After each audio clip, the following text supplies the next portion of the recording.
الحمد لله رب العالمين والصلاة والسلام على أشرف الأنبياء والمرسلين وعلى آله الطيبين وأصحابه الطاهرين أما بعد فأعوذ بالله من الشيطان الرجيم بسم الله الرحمن الرحيم كيف تكفرون بالله وكنتم أمواتا فأحياكم ثم يميتكم ثم يحييكم ثم إليه ترجعون آمنت بالله وصدق الله العظيم اللهم رب اشرح لي صدري ويسر لي أمري واحلل عقدة من لساني يفقهوا قولي رسول رحمت مالک جنت شفیع امت سراپا جود و سخاوت باعث خیر و برکت صلی اللہ تعالی علیہ وآلہ وسلم ارشاد فرماتے ہیں، جس نے ماہ شعبان میں 3 روزے رکھے اور مجھ پر 5 وقت 3 مرتبہ درود پاک پڑھا، اللہ رب العالمین اس کی مغفرت فرما دے گا اور اس کے رزق میں برکت عطا فرمائے گا اور جنتی اونٹنی پر بٹھا کر اس کو جنت میں داخل فرمائے گا۔ آج یہ نہایت ہی محبت کے ساتھ دل لگا کر رحمت کونین سلطان دارین صلی اللہ علیہ وسلم کی بارگاہ میں درود و سلام کا نذرانہ پیش کریں۔ اللہم صلی علی سیدنا و شفیعنا و کریمنا و نبینا و مولانا محمد وعلی آلہ و صحبہ و بارک وسلم۔ حاضرین محترم، آج شب برات ہے۔ شب برات کا معنی ہوتا ہے نجات پانے والی رات،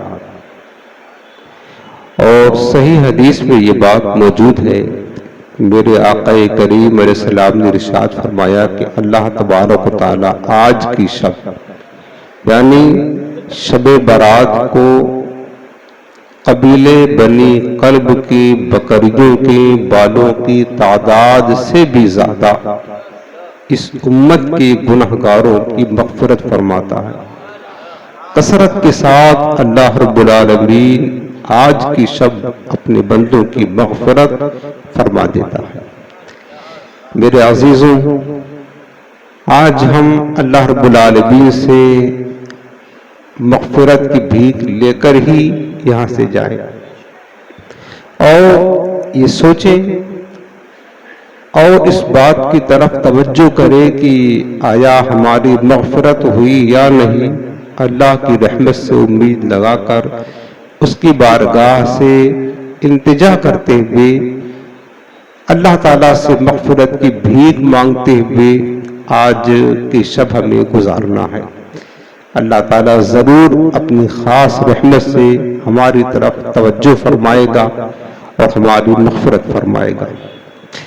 آج آپ سب قبرستان ہو کر کے آئے ہوں گے، کیونکہ آج کی شب قبرستان جا کر کے مرحومین کے لیے دعائے مغفرت کرنا یہ پیارے آقا مدینے والے مصطفیٰ صلی اللہ علیہ وسلم کی پاکیزہ سنت ہے۔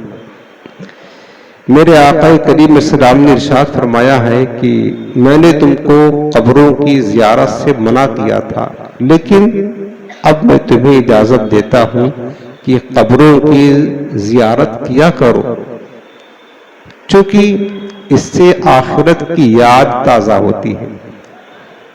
قبرستان جانے کا حکم جو ہمیں شریعت نے یا اسلام نے دیا ہے وہ اس لیے دیا ہے تاکہ ہم جب قبرستان جائیں گے تو ہمیں بھی اپنی موت اور قبر کی یاد آئے گی، اور ہم یہ سوچیں گے کہ ایک دن بہت جلد آنے والا ہے کہ ان قریب ہمیں بھی اسی قبرستان میں تنگ و تاریک گڑھے میں لا کر کے دفن کر دیا جائے گا۔ تو ہمارے اندر آخرت کی تیاری کرنے کی فکر پیدا ہوگی۔ یہ مقصد تھا قبرستان جانے کا۔ اللہ کرے کہ ہم اس مقصد کو پانے میں کامیاب ہو جائیں۔ بہرحال آج شب برات اس محفل میں ہمیں جو بات کرنی ہے اور آپ کو جو بات سمجھانی ہے وہ ہے قبر کے احوال۔ ہر ایک بندے کو اس قبر میں جانا ہے، ہر ایک بندے کو اپنی قبر کی تیاری کرنے کی ضرورت ہے۔ کوئی بندہ ایسا ہے جو یہ کہہ سکے کہ ہمیں موت نہیں آئے گی؟ کوئی بندہ ایسا نہیں ہے آپ کو۔ حتیٰ کہ لوگوں نے اللہ کا انکار کر دیا، لیکن موت کا انکار کرنے والا آج تک کوئی شک پیدا ہی نہ ہوا اور نہ ہوگا۔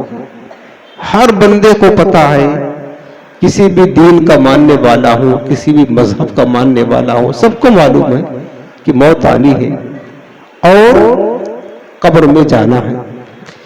میرے پیارے، قبر کے جو حالات ہیں، آج ہم قبرستان جاتے ہیں، اپنے مردوں کو اپنے ہاتھوں سے دفن کرتے ہیں، لیکن ہمیں احساس نہیں ہوتا ہے نا؟ کیوں نہیں ہوتا ہے؟ کیوں؟ اس کی وجہ یہ ہے کہ ہمارا دل آخرت کی یاد سے غافل ہے۔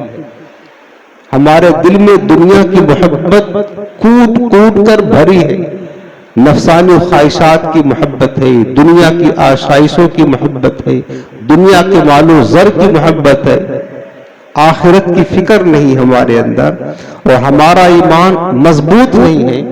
اس وجہ سے ہم قبرستان بھی جاتے ہیں، بوسیدہ قبروں کو بھی دیکھتے ہیں اور اپنے ہاتھوں سے مردوں کو دفن بھی کرتے ہیں، لیکن ہمیں اس کا احساس نہیں ہوتا ہے کہ عنقریب ہمیں بھی یہاں آنا ہے۔ قبر کی جو منزلیں ہیں کس قدر خطرناک ہے۔ حدیث پاک ہم نے پڑھا ہے کہ اللہ کے پیارے حبیب علیہ السلام قبرستان تشریف لے جایا کرتے تو قبر کے کنارے میرے آقا بیٹھ کر اتنا روتے، اتنا روتے، اتنا روتے، آپ کی مبارک آنسو سے آپ کی داڑھی مبارک تر ہو جاتی اور آنسو کی قطرے قبر کی مٹی پر گرتے تو قبر کی مٹی گیلی ہو جاتی تھی۔ یہ کون ہوتا ہے؟ اللہ کے محبوب علیہ السلام، جن کے صدقے ہمیں قبر کے عذاب سے نجات ملے گی، ان کی خشیت الہی کا حال یہ ہے۔ لیکن ہم جاتے ہیں، ہمیں کچھ احساس نہیں ہوتا ہے۔ احساس پیدا کرنے کی ضرورت ہے۔ آج اگر ہم احساس پیدا کر لیں گے نا کہ ہمیں قبر میں جانا ہے، پھر قبر کیا شے ہے، کتنی خطرناک دشوار گزار یہ جگہ، اگر ہمیں اس بات کا احساس ہو جائے تو ہم اپنی قبر کی تیاری کرنے میں مشغول ہو جائیں۔ کاش ہمیں یہ فکر پیدا ہو جائے۔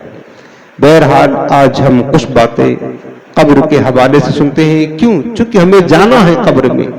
ہم تیاری کرے نہ کرے، غفلت کرے یا اسے یاد کرے، بہرحال قبر میں تو جانا پڑے گا، جی چاہے یا نہ جی چاہے۔ نہیں جی چاہتا ہے، آپ کے گھر والے خود آپ کو باندھ کر کفن میں لپیٹ کر آپ کو اپنے کندھے پر سوار کر کے لے جا کر کے دبا کر کے چلے آئیں گے۔ جانا تو پڑے گا، ہم آنکھ بند کیے رہیں یا کھولے رہیں، جانا تو پڑے گا میرے پیارے، جانا پڑے گا۔ لہذا اس جگہ جانے سے پہلے جو بندہ تیاری کر کے جائے گا اس کے لیے کامیابی ہے، اور یوں ہی چلے گئے تو یاد رکھنا قبر ہرگز رعایت نہ کرے گی کہ تم دولت مند تھے، مالدار تھے، بادشاہ تھے، امیر تھے، وزیر تھے، حاکم تھے، نہ، کوئی رعایت نہیں کرے گی۔ قبر کے اندر وہی بندہ کامیاب ہوتا ہے جو نیک اعمال لے کر کے جائے گا، ورنہ قبر یہ صرف قبر نہیں جو ہم دیکھتے ہیں نا، یہ 2 گز مٹی کا گڑھا نہ، حدیث پاک میں ہے، جامع ترمذی کی حدیث میں میرے آقا کریم فرماتے ہیں القبر روضۃ من ریاض الجنہ او حفرۃ من حفر النار، یہ قبر جنت کے باغوں میں سے ایک باغ ہوتا ہے یا جہنم کے گڑھوں میں سے ایک گڑھا بن جاتا ہے۔ مومن صالح نیک بندوں کی قبر جنت کا باغ بن جاتی ہے، لیکن فاسق و فاجر گنہگاروں کی قبر وہ 2 گز مٹی کا گڑا نہیں، وہ جہنم کا گڑا بنتا ہے، جہنم کا۔ لہذا اگر ہم چاہتے ہیں تو ہماری قبر گلے گلزار بن جائے، جنت کا باغ بن جائے، میرے پیارے ہرگز اس قبر سے غافل نہ ہو، آج ہی اس قبر کی تیاری کرنے لگ جائے، تاکہ آپ اعمال صالحہ لے کر جائیں گے تو قبر میں سکون کی زندگی، چین کی نیند سوئیں گے، اور آپ کی قبر جنت کا باغ بن جائے گا۔ قرآن عظیم کی جو آیت کریمہ پڑھی یہ ہے سورۃ البقرہ آیت نمبر 28۔ سب سے پہلے اس کا ترجمہ سنیں۔ اللہ رب العالمین نے ارشاد فرمایا کیف تکفرون باللہ، اے لوگو تم کیسے اللہ کا انکار کرتے ہو؟ یہ ان لوگوں کو بتایا جا رہا جو اللہ کے منکر ہیں، اللہ کو مانتے نہیں، جیسے مشرکین ہیں۔ فرمایا کہ اے لوگو تم کیسے اللہ کا انکار کرتے ہو، وَكُنْتُمْ أَمْوَاتًا، حالانکہ تم مردہ تھے، تم مردہ تھے۔ کب مردہ تھے؟ یہ اس وقت کی بات کی جا رہی ہے کہ جب بندہ اپنی ماں کے شکم میں ایک بے جان لوتھڑے کی شکل میں ہوتا ہے، ایک ناپاک قطرے سے انسان کا وجود شروع ہوتا ہے، اور اس کے بعد گوشت کا لوتھڑا بنتا ہے، اس کے بعد جسم بنتا ہے، روح ڈالی جاتی ہے۔ اللہ پاک نے اپنی قدرت کا اظہار فرمایا کہ دیکھو تم ہمیں ہی انکار کر بیٹھے ہو، تم اپنی ماں کی شکم میں بے جان لوتھڑا تھے، ناپاک پانی کا قطرہ تھے، تمہاری حیثیت تو یہ تھی، کچھ نہ تھے۔ پھر فَأَحْيَاكُمْ، اللہ فرماتا ہے پھر ہم نے تمہیں زندگی بخشی، تم تو مردہ پڑے تھے اپنی ماں کی شکم میں، فَأَحْيَاكُمْ، اس رب نے تمہیں زندگی بخشی، تمہارے جسم کے اندر روح ڈال کر کے تمہیں دنیا میں بھیجا، ثُمَّ يُمِيتُكُمْ، اور پھر آگے بتایا کہ یہ مت سمجھنا کہ تم کو زندگی دے دی تو ہمیشہ زندہ رہو گے، نہ، اس دھوکے میں مت آنا، اگر زندگی مل گئی تو بس ہمیشہ کے لیے، نہ، ثُمَّ يُمِيتُكُمْ، اللہ پاک فرماتا ہے اے میرے بندو پھر وہی رب زندگی دینے کے بعد تمہیں موت دے گا۔ موت کیا ہے؟ روح کا جسم سے جدا ہو جانے کا نام موت ہے۔ جس دن یہ روح جسم سے جدا ہو گئی، ہم تھے عالم دنیا میں، اب ہم یہاں سے منتقل ہو کر کے عالم برزخ میں چلے جائیں گے، اس کا نام موت ہے۔ فرمایا ثم یمیتکم، پھر تمہیں موت دے گا، اور پھر موت دینے کے بعد ایسا نہیں کہ تم ختم ہو گئے، نہ، ثم یحییکم، پھر دوبارہ تمہیں زندگی عطا کرے گا۔ یہ قبر کی زندگی ہے، یہ قبر کی زندگی ہے۔ مردے کو جب قبر میں رکھا جاتا ہے تو اس کی روح اس کے جسم میں ڈالی جاتی ہے، تو ہی تو منکر نکیر آتے ہیں، کیا مردے سے سوال کرتے ہیں؟ کیا مردے سے سوال کرتے ہیں؟ نہیں، اللہ پاک فرماتا پھر قبر میں تمہیں دوبارہ زندگی دے گا، لیکن وہ برزخی زندگی ہوگی۔ ثم یحییکم، پھر تمہیں زندگی عطا کرے گا تاکہ تم پر جزا و سزا مسلط کیا جائے، تاکہ تم سے سوالات و جوابات ہو۔ ثم الیہ ترجعون، پھر رب نے فرمایا پھر آخر میں قیامت کے دن تمہیں اسی کی طرف پلٹ کر کے جانا، اسی رب کی بارگاہ میں تم سب کو جانا ہے، اور جو کچھ زندگی بھر کیا تمام چیزوں کا حساب و کتاب تمہیں دینا۔ یہ اس آیت کا ترجمہ ہے۔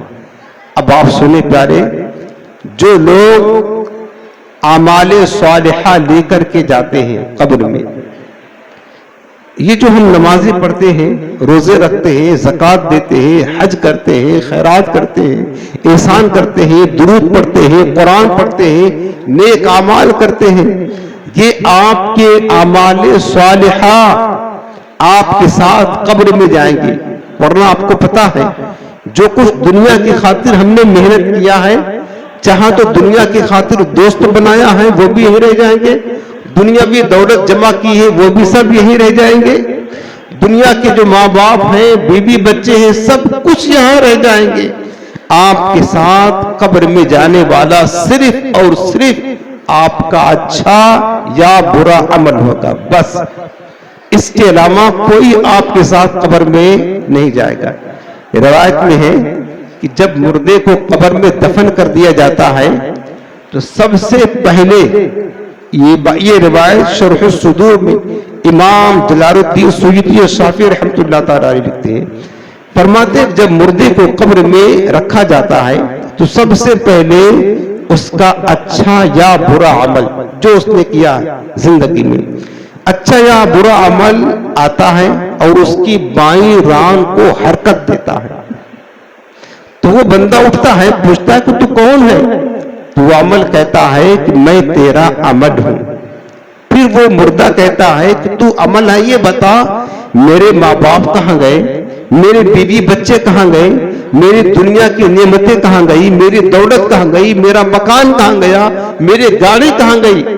وہ بندہ پوچھتا ہے، تو عمل کہتا ہے کہ تیرے ساتھ اس قبر میں میرے سوا اور کوئی نہ آیا، تو تنہا رہ گیا، صرف میں تیرا ساتھی بن کر آیا، باقی سب تیرے اہل و عیال، تیری دولت، تیری گاڑیاں، تیرے مکان، تیری ساری دنیا کی نعمتیں سب تیرے پیچھے رہ گئی اور میں تنہا قبر میں تیرے ساتھ آیا، ساتھ جگری یار بھی نہ آئے گا، جن کی خاطر تم کو چین نہیں آتا ہے، جن کی صحبت میں بیٹھے بغیر اور رات کے کئی گھنٹے جن کی سنگتوں میں تم گزار دیتے ہو، وہ تمہارے دنیا کے دوست، ان کا حال کیا ہوگا پتا ہے؟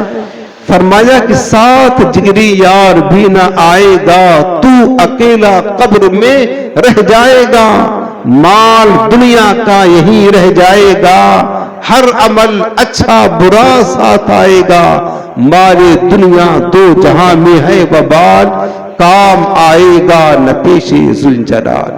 ایک ہی چیز آپ کے ساتھ آپ کی قبر میں جانا ہے، وہ آپ کا عمل ہے، اچھا عمل ہے تو بھی آپ کے ساتھ جائے گا، برا عمل ہے تو بھی آپ کے ساتھ۔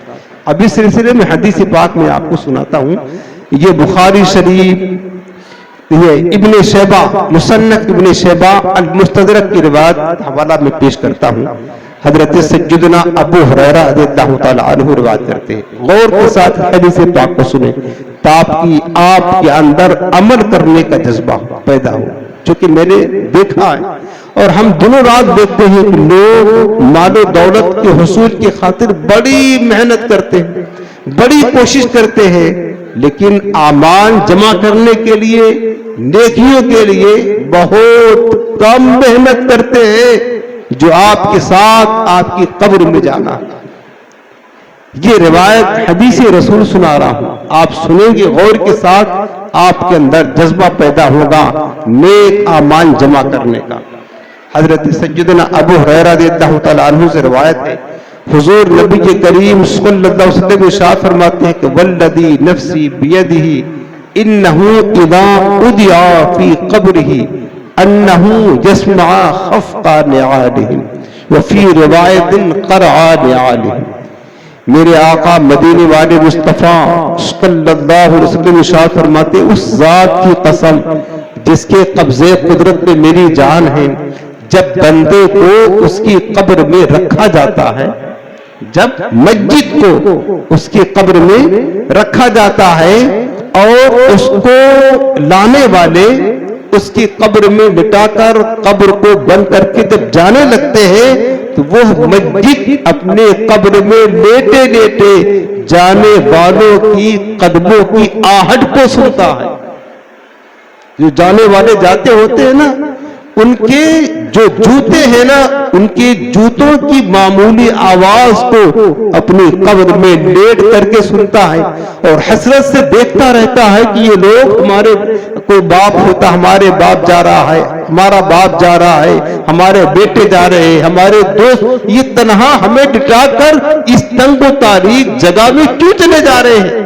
لیکن وہ بندہ دیکھ تو رہا ہوتا ہے, کچھ کر نہیں سکتا, نہ کچھ کہہ سکتا ہے. وہ دیکھتا ہوتا ہے اپنے قبر میں لیٹ کر جانے والوں کی قدموں کی آہٹ کو سنتا ہے اور اس کے بعد حسرت کے ساتھ دیکھتا ہے. اب میرے آقا کریم ارشاد فرماتے ہیں حین یولون عنہ, جب اس کے ساتھی اس کو قبر میں دفن کر کے واپس جاتے ہیں, جانے لگتے ہیں, تو وہ مسجد ان کے قبر ان کے قدموں کی آہٹ کو سنتا ہے. اب اس کے بعد میرے آقا فرماتے ہیں کہ فَإِذَا كَانَ مُؤْمِنًا الصَّلَاةُ عِنْدَ رَأْسِهِ, یہ حدیث رسول سنا رہا ہوں. اگر مسجد مومن کی ہوتی ہے, وہ قبر میں لیٹنے والا بندے مومن ہوتا ہے اور نیک عمل کرنے والا ہوتا ہے, نماز پڑھنے والا ہوتا ہے, صدقہ و خیرات کرنے والا ہوتا ہے, سچ بولنے والا ہوتا ہے, حسن سلوک کرنے والا ہوتا ہے, روزہ رکھنے والا ہوتا, اعمال صالحہ نیک بندے مومن ہوتا ہے. اب یہاں سے دیکھیں اعمال صالحہ کی اہمیت دیکھیں. جو آپ نیک عمل کرتے ہیں, یہ نیک اعمال آپ کی قبر میں کس طرح آپ کا ساتھ دے رہے ہیں. میرے آقا فرماتے ہیں کہ جب بندہ وہ بندے مومن اگر ہوتا ہے, نیک عمل کرنے والا ہوتا ہے, تو سارے اعمال صالحہ جو دنیا میں کیا کرتا تھا اس کی قبر میں آ کر کے جمع ہو جاتے ہیں. سارے اعمال صالحہ.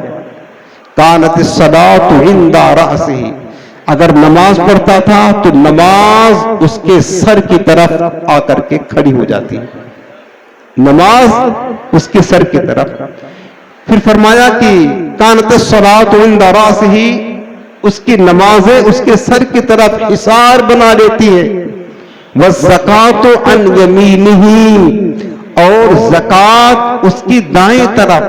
والصوم عن یسارہ, اور روزہ اس کی بائیں طرف آ کر کے حصار بنا لیتے ہیں. وفعل الخیرات والمعروف والاحسان الی الناس من قبل رجلہ. میرے آقا فرماتے ہیں اس کے علاوہ جو نیکیاں, اس کی بھلائیاں, اس کے نیک کام ہیں, لوگوں کے ساتھ احسان ہے, اور جو کچھ اور نیک اعمال اس نے دنیا میں کیا تھا وہ سب جمع ہو کر اس کی پاؤں کی طرف آ کر کے حصار کر لیتے ہیں. یوں سارے اعمال صالحہ اس مسجد کے سر سے پاؤں تک ہر طرف سے اس کو محفوظ کر کے گویا کہ اس کو ایک قلعہ میں بند کر لیتے ہیں. اور یہ تمام اعمال صالحہ, نماز, روزہ, زکات, خیرات, یہ سب ایک نورانی شکل میں قبر میں آتے ہیں اور مسجد کے چاروں طرف حصار بنا لیتے ہیں, گویا کہ ایک قلعہ میں اس کو محفوظ کر لیتے ہیں. سمجھ رہے نا. اب دیکھیں اعمال صالحہ کی اہمیت. پھر میرے آقا فرماتے ہیں کہ جب سارے اعمال صالحہ آ کر اس کی قبر میں جمع ہو جاتے ہیں, چاروں طرف اعمال صالحہ اس مسجد کو محفوظ کر لیتے ہیں, پھر اس کے بعد فرشتہ آتا ہے. فرشتہ وہ منکر نکیر جو ہر قبر میں داخل ہوتے ہیں اور مردے سے سوال کرتے ہیں, وہ فرشتہ آتا ہے اور قبر میں داخل ہونے کی کوشش کرتا ہے کہ قبر میں جا کر کے مردے سے سوال کرے. جب فرشتہ اس کے سر کی طرف سے آتا ہے تو فتقول الصلاۃ لیس من قبلہ مدخل, اس وقت نماز کہتی ہے اے آنے والے ادھر سے راستہ بند ہے, ادھر سے تو نہیں آ سکتا ہے. نماز دیکھے کس طرح حفاظت کرتی ہے, اس آنے والے فرشتے کو روکتی ہے کہ اے آنے والے اس سر کی طرف سے کوئی جگہ نہیں ہے, راستہ بند ہے. فتقول الزکات لیس من قبلہ مدخل, تو زکات و صدقہ روک لیتے ہیں اور کہتے ہیں چلا جا، ادھر سے جانے کا راستہ نہیں ہے. فیاتی عن قبل شمالہ، پھر فرشتہ اس کے بائیں طرف آنے کی کوشش کرتا ہے قبر میں داخل ہو. فیقول الصوم لیس من قبلہ مدخل، پھر بائیں طرف سے جب فرشتہ آنا چاہتا ہے تو روزہ کہتا ہے میری طرف سے کوئی راستہ نہیں. فیاتی من قبل رجلہ، پھر وہ فرشتہ اس کے پاؤں کی طرف سے آنا چاہتا ہے.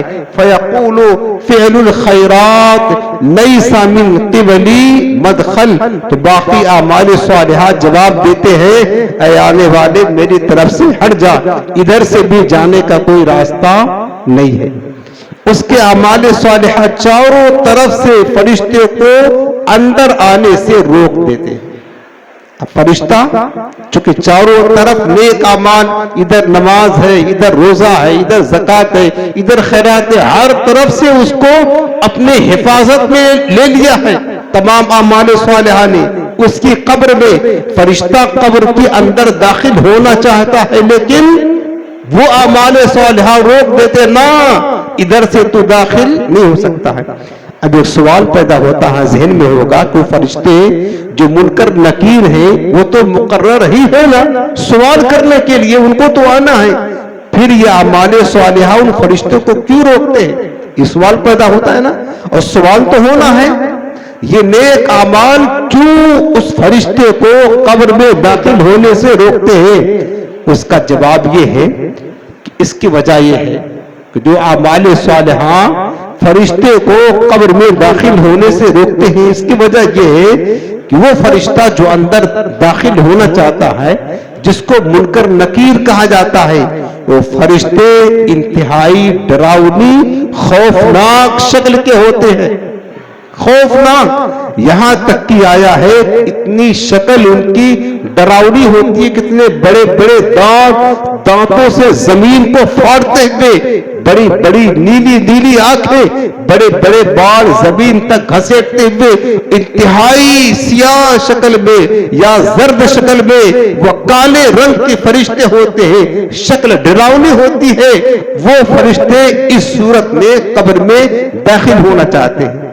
اب آپ بتائیں، ایک تو وہ مردہ نیا نیا ابھی قبر میں گیا ہوا ہے، میرے اعلیٰ حضرت فرماتے ہیں نا پر کٹے اور قفس، تنگ قفس اور بلبل، نو گرفتار ہے کیا ہونا. فرماتے ہیں روح تو نکل چکی ہے، نیا نیا بندہ قبر میں آیا ہوا ہے، نیا نیا ایک اجنبی جگہ ہے، اس سے پہلے ایسی جگہ کبھی گیا ہی نہ تھا. اس سے پہلے تو جگمگاتے قمقمے میں رہنے والا یہ بندہ تھا، نرم نرم گدیلوں پر سونے والا یہ بندہ تھا. آج پہلی مرتبہ اس زمین پر اس کا زمین اس کا بچھونا بنی ہے. اب وہ آپ خود غور کریں کہ یہ نیا نیا مردہ قبر میں آیا ہوا ہے. اب اچانک اگر کوئی خوفناک شکل کا بندہ اس کی قبر میں داخل ہو جائے، اس کی قبر میں داخل ہو جائے تو اس کا حال کیا ہوگا؟ اس کے تو ہوش اڑ جائیں گے. جو سوال کا جواب یاد بھی ہوگا اس کی ڈراؤنی شکل دیکھ کر کے اسے بھول جائے گا.